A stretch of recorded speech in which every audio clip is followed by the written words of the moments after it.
Ilan planta? Yung 60 million para sa akin, para malaki ngayon. Kung we're talking about 50,000 per violation. Ilan ang planta? Sabi mo kasi for just 1 year, 60 million. Yung 60 million, paano mo i-divide yan? Ilang planta at ilang beses nag-violate? Meron ba tinatawag na first strike, second strike, third strike, and then after that, out ka na? Po, Your Honors, Doon muna, first things first, doon sa 60 million. Ilan mo sabi mo 27 to 30. Ilan dito sa 27 to 30 ang recidivist, paulit-ulit na lang nagbabiolate? Na-mention mo yung reliability, ano po? And that's very important to me, especially sa 2025, the year of the election. So, can we rely on you guys na sa 2025, especially during the election period, sa election day itself, na hindi tayo magkaka-brown out? Maasahan pa rin ba namin kayo sa inyong statement? Kasi back in February of this year, you did say na hindi tayo magkakaroon ng power supply issue. Sinabi niya yan. Walang problema. Hindi tayo magkaka-brownout. Kaya natin yung El Nino, etc. etc. Then pagdating ng April, ayun na, nagkaka-problema na tayo. So ano may gagaranting, may bibigyan yung guarantee sa 2025, especially sa election period, na hindi tayo abusuin ng mga brownouts na ito? Thank you very much po, Senator, for that question. Doon po sa nakalatag na mga planta na they are supposed to come in this year, ang total more than 4,000 megawatts po ang papasok. 2,000 plus po doon ay conventional, 1,900 plus is renewable. Pag kinumpute mo yung gigawatt hours po nila, it will be an 18% increase compared to the 2022 values. Ang ating pong increase in growth is about 6% per year.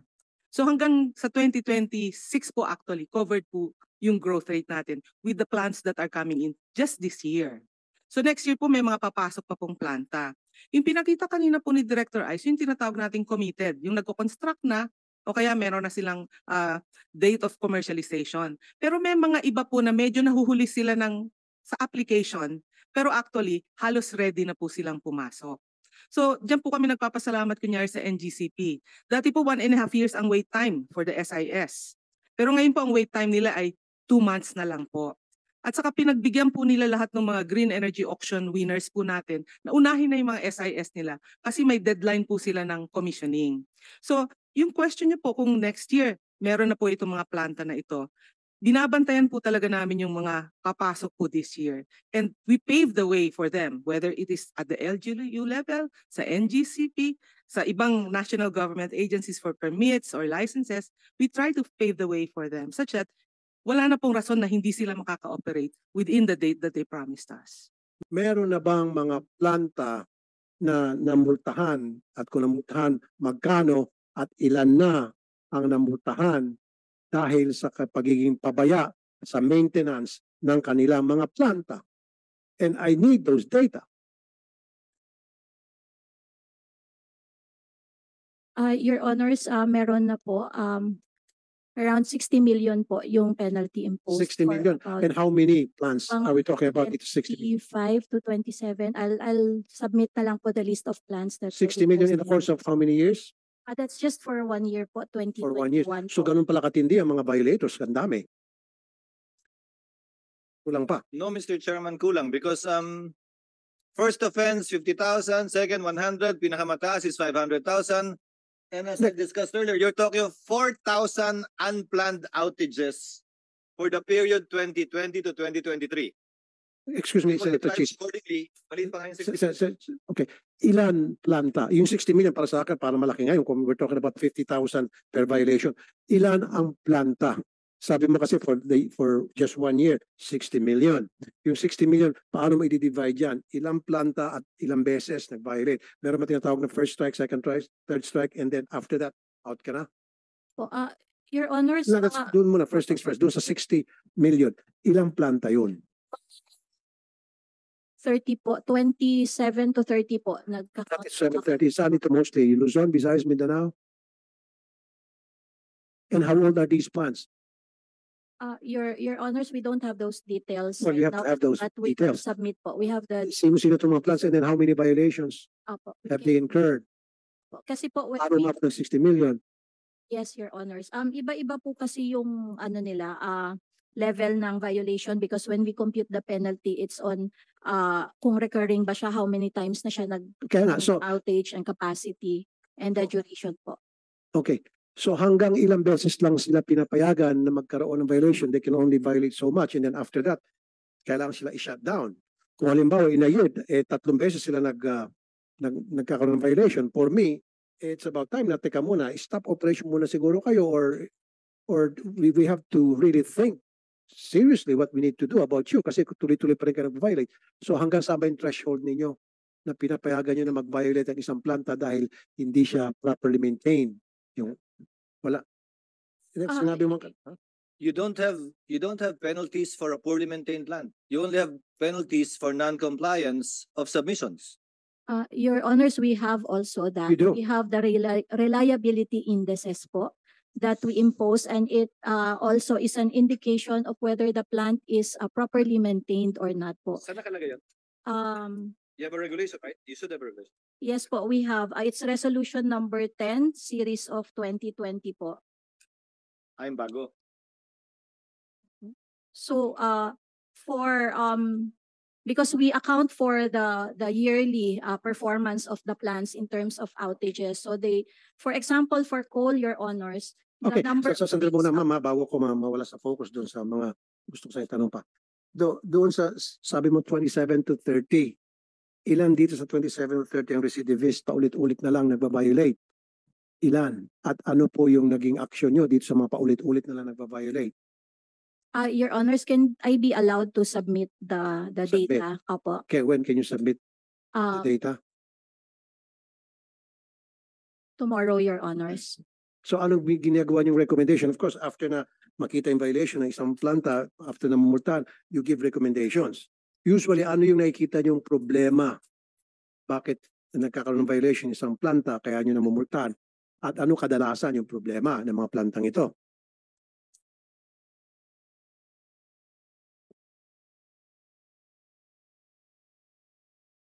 Your Honors, for example po, in 2023 po, most of, a large percentage of the outages are on plant equipment breakdown po. Okay. So meron po din kasing another reason na transmission, distribution issues. But mas malaki po yung percentage ng plant equipment breakdown. Plant equipment.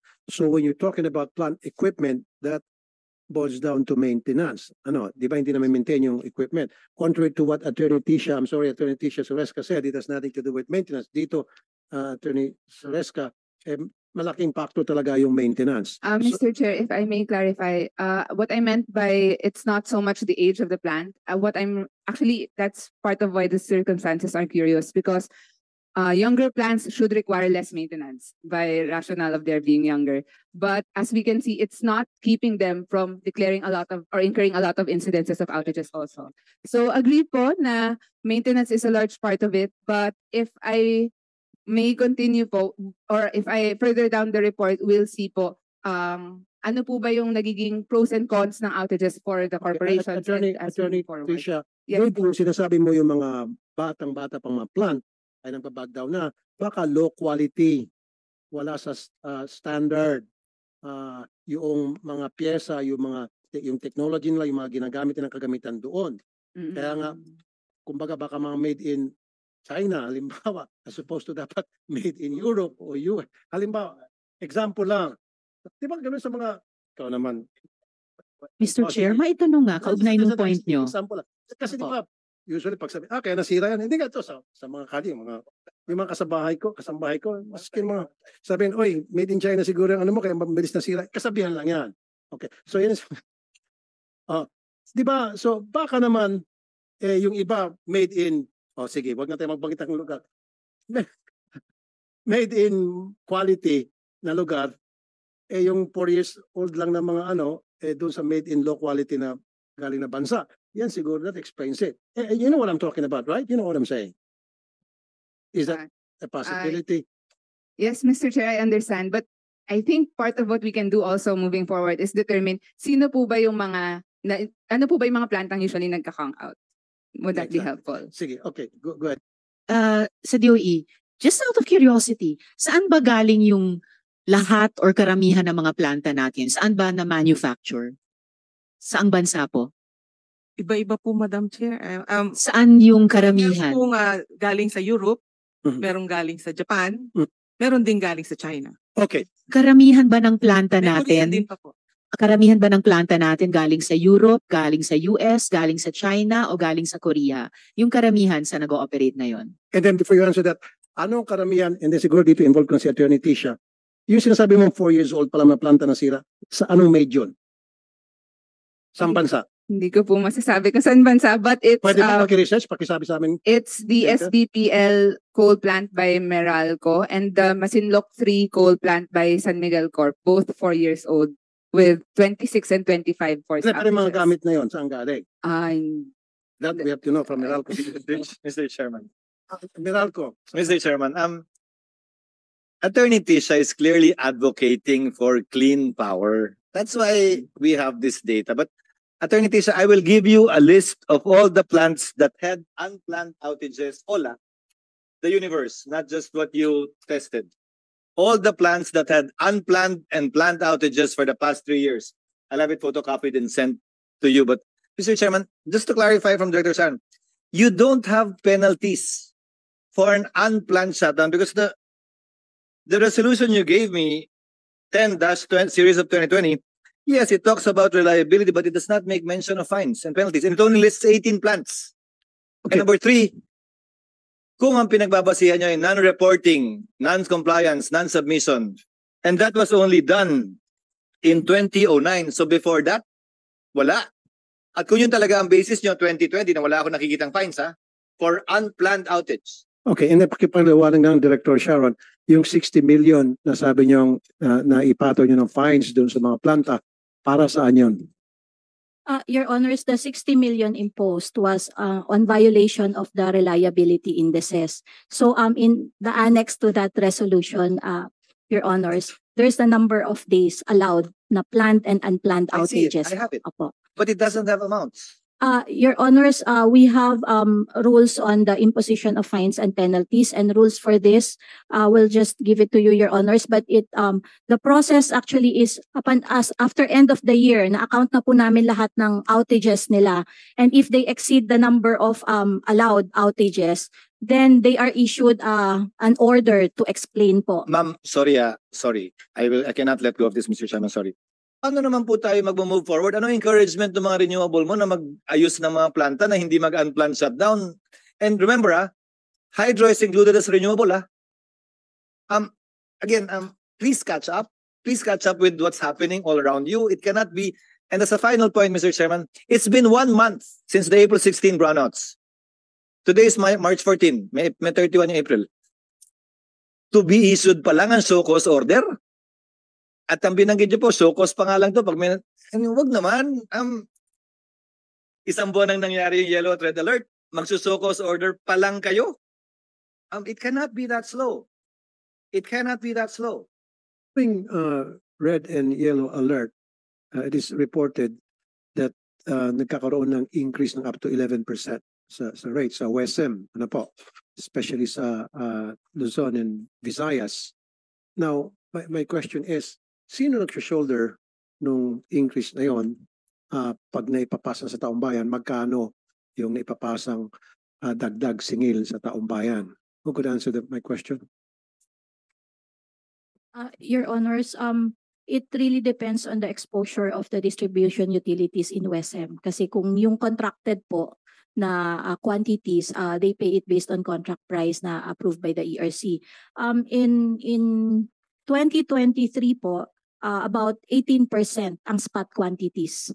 And then January 19%, January 2024, 19% ang exposure ng DU sa WSM, February 19%, and on March 20%.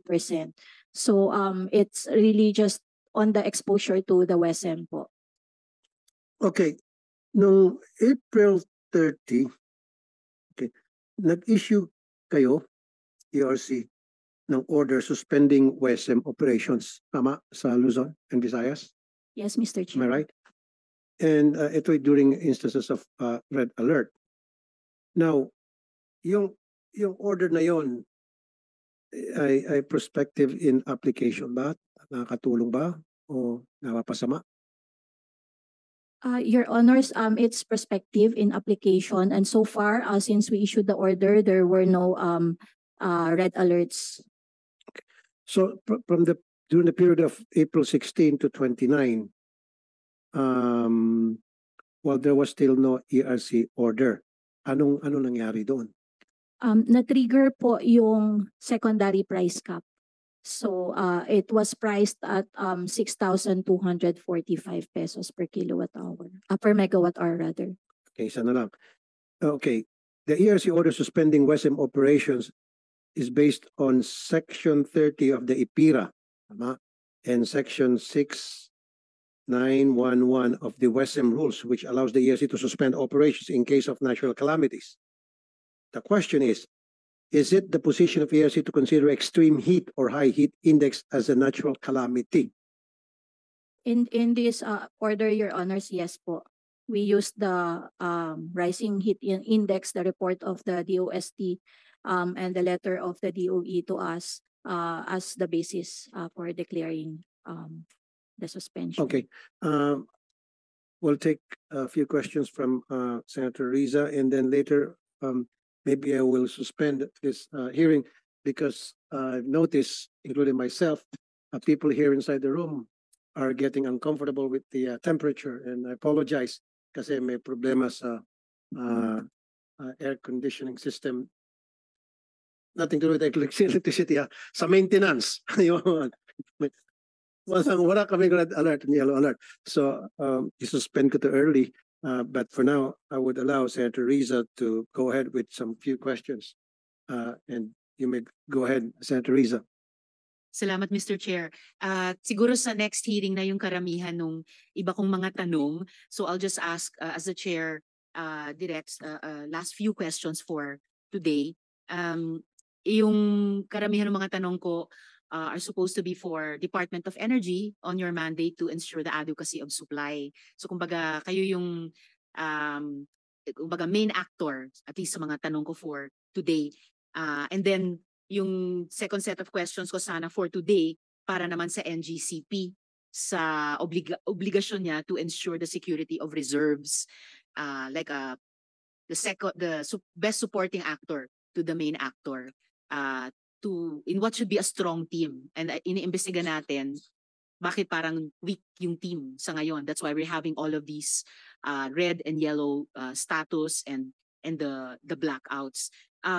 But just for today, Mr. Chair, bago po ninyo i-suspend, a follow-up question about the ancillary reserves, and then maybe one last follow-up question to Transco or Professor Del Mundo on yung walang kamatayan kong LOLP or loss of load probability method since kanina. So kanina yung na-cite na yung ancillary services natin na po-provide to the level of 50%.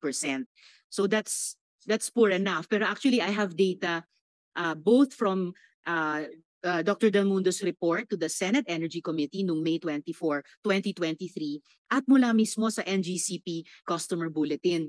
Yung isang data doon, just for the Luzon grid, yung regulating reserve, which is supposed to maintain the balance in the system, it was only at 48% as of last year. Luzon grid lang ito.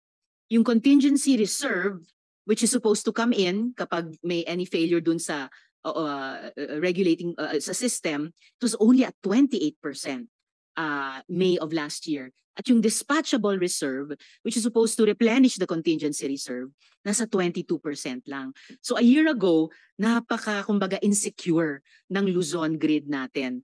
Less than half yung regulating reserve, a little more than 1/4 lamang yung contingency reserve. Tapos yung kumbaga backup, yung last line of defense sa isang team, kung ancillary services pag-uusapan, at less than 1/4. Pag tinignan naman natin yung NGCP Customer Bulletin, April 24, 2024. So just last month, ito naman nationwide. Ancillary services contracted by NGCP. Yung kanilang regulating reserves, 46% lang. Backbone yan, less than half. Contingency reserves, 1 degree better, 47%. Dispatchable reserves, pinakamahina. At ito yung yun na nga, pang backstop, pang rest back, no? 28%. So just a little more than 1/4. So and I think maybe this one I'll develop as a question in the next hearing. Baka part ng problema ay dinidistinguish pa yung firm at saka yung non-firm na nako-contract na reserves. Na actually pag hinanap natin kahit sa EPIRA, correct me if I'm wrong, I don't think the term or the concept of non-firm even exists. Hindi ko alam saan o sino nag-imbento niyan. Kasi kahit sa mga abogado, you know na either a contract is firm or it doesn't exist. What is a non-firm contract? Parang oxymoron yun. So baka kaya yun yung pinaka itatanong ko sa tungkol sa security of reserves sa NGCP, which is its primary mandate. So Chair, siguro one last question na lang pala. Last na. NGCP. Okay, good. For at least for this hearing, no? Itanong ko Okay, na lang sure, sa NGCP mga ganung tanong ko at the next hearing. Could I ask Transco or Professor Del Mundo just to tell us in their expert term, no? Kasi terms, hindi naman ako expert dito. I just understand it maybe a bit at na-appreciate ko yung value niya sa power sector planning at development. Bakit kailangan yung LOLP o loss of load probability sa power development? Since I asked Transco earlier, could I ask Mr. Chair, Dian Del Transco? Mundo? Anybody from Transco would like to answer the question of Senator Or Riza? natanong ko sila kanina baka sila at saka si Professor Del Mundo. Yeah, on Professor LOLP. Del Mundo. Would you like to answer the question of Salamat, Senator Riza, Mr. Chair. please, sir? Yung po kasing pinag-uusapan natin mga plant outages, probabilistic ang nature. Like sinasabi natin, yung force outage or yung unplanned maintenance outage, wala naman ho nakakapag-predict niya na gagawing schedule. Kaya probabilistic approach lang o methodology ang pwedeng gamitin para tayo makasigurado na masagot yung tanong, ilan bang capacity ng power plant ang kailangan natin para hindi tayo nasa Senado nag-hearing. So yun po yung importansya ng loss of load probability. At yung pong paggamit niyan ay makakapture niya pati ho yung variability ng renewable energy. Meaning yung pong pagiging variable ng solar, ng wind, mamomodel po din yan at yung probability kung kailan sa available at hindi, nagagamit para ho masagot yung tanong. O sige, kung ganyan ang probability ng outages at ang variability ng renewable energy, ilang capacity ang kailangan natin kasi ang demand natin ngayon ay ganitong amount. So sa planning, dapat po ay at least 5 to 10 years ahead of time, alam mo na kung ano ang or na-forecast mo na yung demand mo at yung demand na yon, sinabi mo na ngayon, ganitong capacity kakailangan ko in the future. Kasi today, dapat ay magtayo na ng mga power plant dahil 5 to 10 years din ang lead time ng pag-construct ng power plant. So kung ang LOLP gagamitin natin ngayon para ho dun sa anong naging LOLP ngayon, then hindi rin natin masosolve yung ating problema. Kailangan daw ilagay yan doon sa power development planning. At idadagdag ko ho, yung nasabi ni Yusek Geb kanina, ang sa aking pananaw ho talagang problema natin ay dahil kahit meron kang power development plan, hindi nagiging power plant kasi wala ho tayong capacity market na tinatawag. Ang ating pong electricity market, ang WESM natin ay hindi nagbibigay ng signal para sa mga investors magtayo ng power plant. Dahil ginaya natin itong market natin sa Australia at sa New Zealand na medyo maayos ang response ng private sector investors sa pagtatayo ng power plant. May kumpiyansa sila doon sa WESM outcome. In our case, parang hindi ko nakitang may kumpiyansa ang ating investor sa WESM. So ang solusyon dito ay yung market na katulad ng nasa UK na meron silang ang government ang nag-organize ng auction ng capacity at babayaran ng lahat ng consumers yung capacity na yon at dahil nadidikta ng gobyerno kung kailan ho yung auction, then base sa plano dadating yung power plant at wala hong tinatawag na brownout at walang hearing sa Senado. Thank you very much. Salamat. Mr. Chair, last point na lang po kay Sige Dr. po. So Professor Del Mundo, wini-welcome nyo yung sinabi ng DOE kanina na maaring magdagdag na sila or tuluyang iwanan yung 25% reserve, sapat na, at pag-aralan ulit yung loss of load probability and valuation, pati yung capacity market. At nagko-concur ba kayo dun sa sinabi ng Transco kanina na actually kailangan natin ng dagdag na 900 megawatts pa na ma-generate? Actually, noong pahong 2019, nung nagkaroon ng presentation ng Transco, I was Vice President then.